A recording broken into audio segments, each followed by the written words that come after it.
Ready to dive into Trump's sequel? Brace yourself for a roller coaster ride beyond the tweets.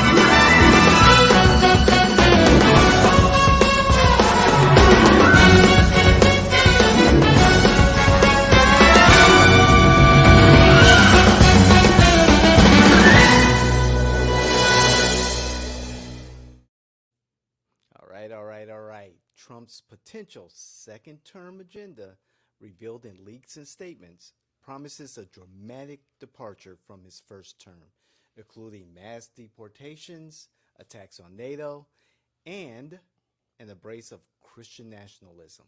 Let's go, Joel. Well, I believe that it's no secret, none of this is a secret, that Trump wants to make sure to make a statement on the border security. Yes. That's bringing him an awful lot of momentum, which is giving him an opportunity to outbutt, Especially after interfering with the legislation, the bipartisan legislation out of Congress to put some limitations on illegal immigration. He's definitely embraced that, maybe not for the best. So there's no secret there. And then NATO, abandoning NATO allies. Listen, it's not abandoning NATO allies to tell them they need to pay up or shut up. I mean, come on. That's exactly what he did in the first term. These are just hyperventilation because he's going to amp it up, right? Instead, he was listening to all the whiners and all the criers, so he didn't want to do it hard enough. So now he wants to say, enough is enough. I'm going to deport these people that need to be deported. None of this, kid gloves. I'm going to take and make sure that NATO pays their bills. If they don't pay it, we're not paying it. And then, whatever else is on this list of things that they're talking about, he's going to be pissed off because he felt like he won. And he's told everybody he's won. Yes. And now he's been sitting on his hands for 4 years watching Biden take his administration. This is the thought process. So, of course, this is just a fear tactic to make Democrats come out and vote. Because he's not going to do anything different. He's just going to be Donald Trump. He's going to be a bull in the china shop. I mean, wasn't he a bull in the china yes, shop he the was. first time? Exactly. Listen, the only thing we have to fear is, in our conversation, are some Republicans like myself don't want a dictator, and we don't like what the Heritage Foundation came out with 2025. Project 2025. That's your blueprint, your 900-page blueprint for the next Republican president. As many conservatives have said, they just need a president with enough workable digits to sign the legislation they need signed. And Trump's their guy. Well, I mean, this is crowning it. This is a monarchy. If you go down and read this thing, because this is truly.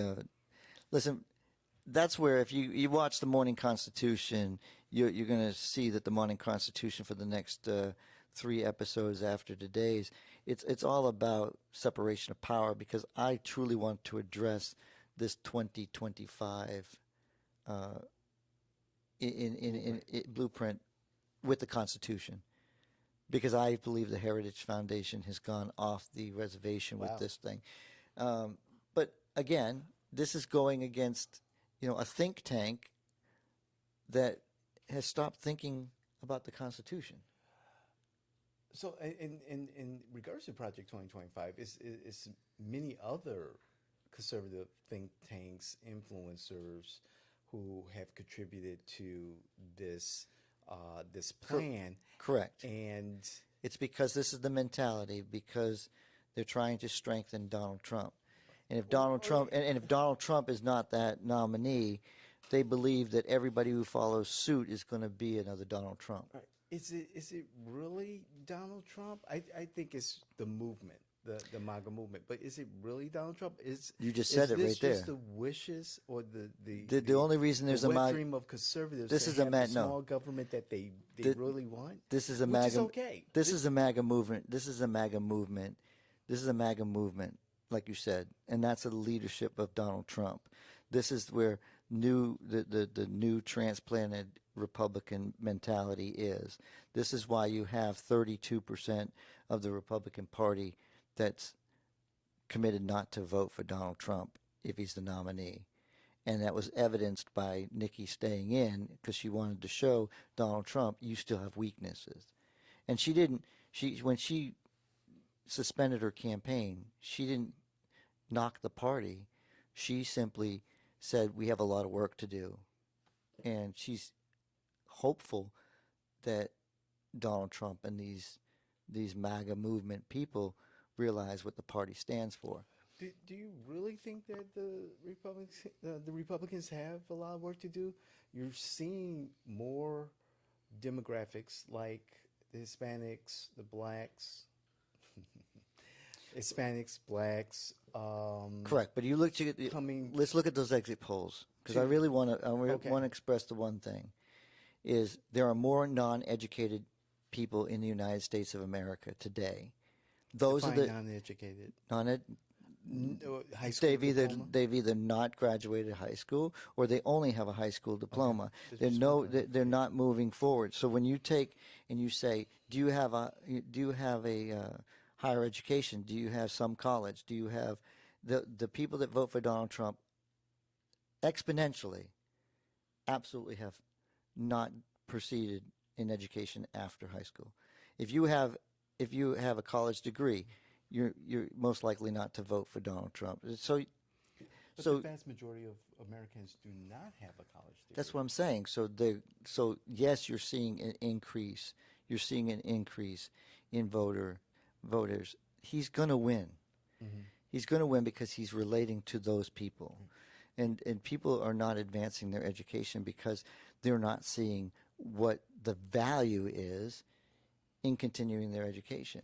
In the last election, we saw more women vote for Donald Trump. Correct. Than in 2016. Correct. Slightly more. You're seeing black men. Black men, we have an increase in black men. We have an increase in Hispanics, more Hispanic men. Mm-hmm.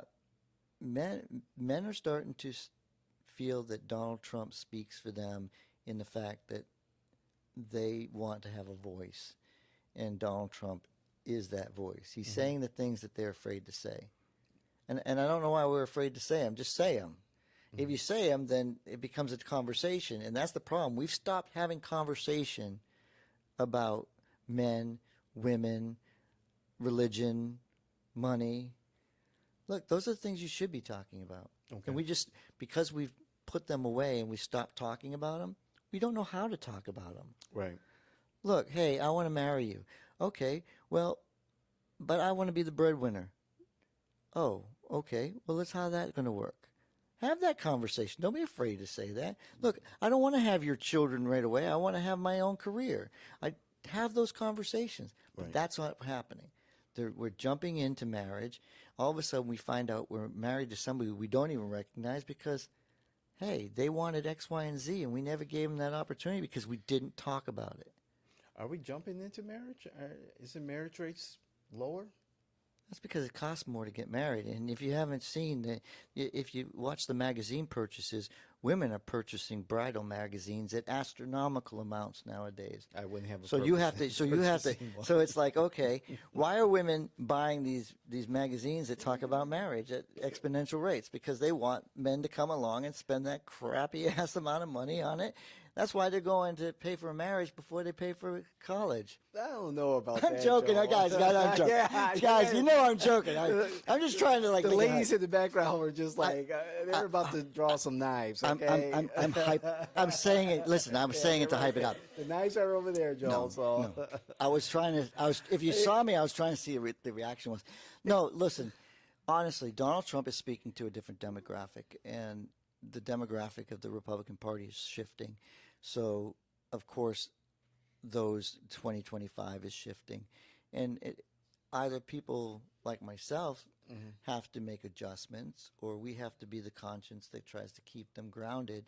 And that's why I'm not leaving the party. I'm trying to make sure that we don't jump, hey, if the Titanic's sinking, let's make sure the women and children are safe and sound. But once we know we don't have enough life rafts, we're going to have to make some serious, hard choices. And I think that the Republican Party, we don't have enough life rafts. Well, now that Super Tuesday has passed and gone, it's very evident that Biden and Trump are the nominees. Was that a Super Tuesday? It was Super Tuesday for those two. For those who were still hanging on, it was a day of it was the coming to Jesus moment for Nikki Haley. So, But no, see, again, David, we can look at it this way, but Nikki Haley and Uncommitted made their point.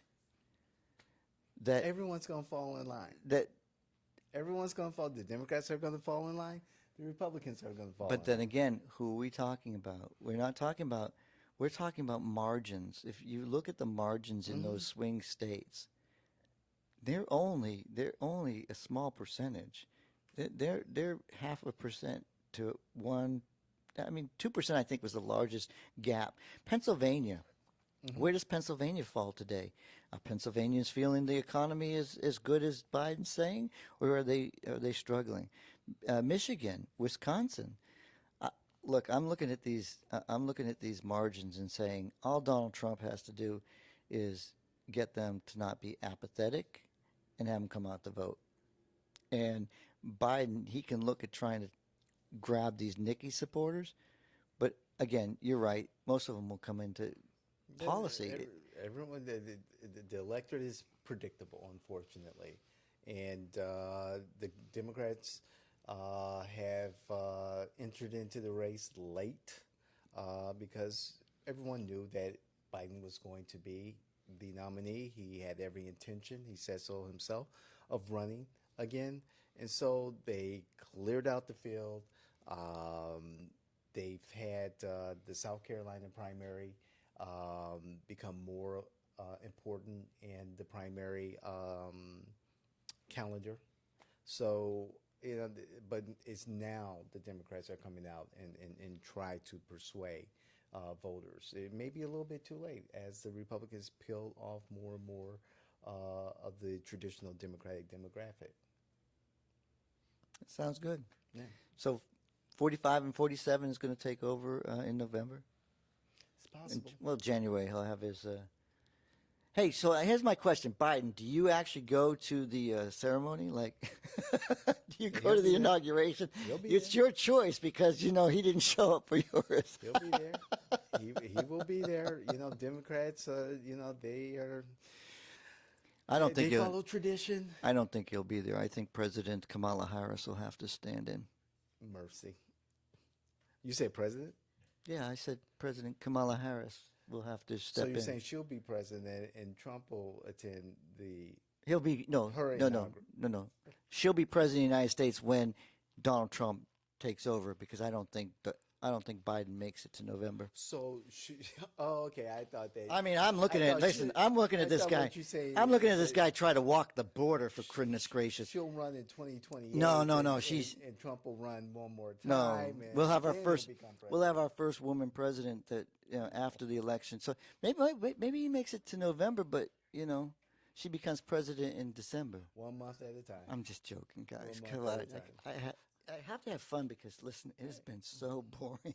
But in closing for me, I do want to say that the Republicans, organizationally, policy, and just future planning-wise, with the Article 5 convention that's being proposed, and they're close to having the required number of states to have a constitutional convention, you have to understand conservatives and Republicans know their business, how they secure the Supreme Court, how they've gotten Federalist Society judges, and throughout the court system. Democrats have to wake up. Appointing the right people to supervisor elections. There's a lot going on. Voila. So on the serious part, David, I appreciate this conversation. The Democrats have a lot of work to do, and Republicans don't become Democrats and start to, you know, rest on your laurels, because you know what, messaging, and keep on doing the right thing, and you'll keep on winning. So like, share, you know, do whatever you know. Make sure you bring your facts, not your feelings, like David always says, because we like to have a good discord. Indeed. We'll see what Trump's proposed agenda will provide America as we get closer and closer to Election Day. There's a lot to consider. Yep, the deportation of Democrats will start in January. Get your passport, bros. We see you the next Take time. care.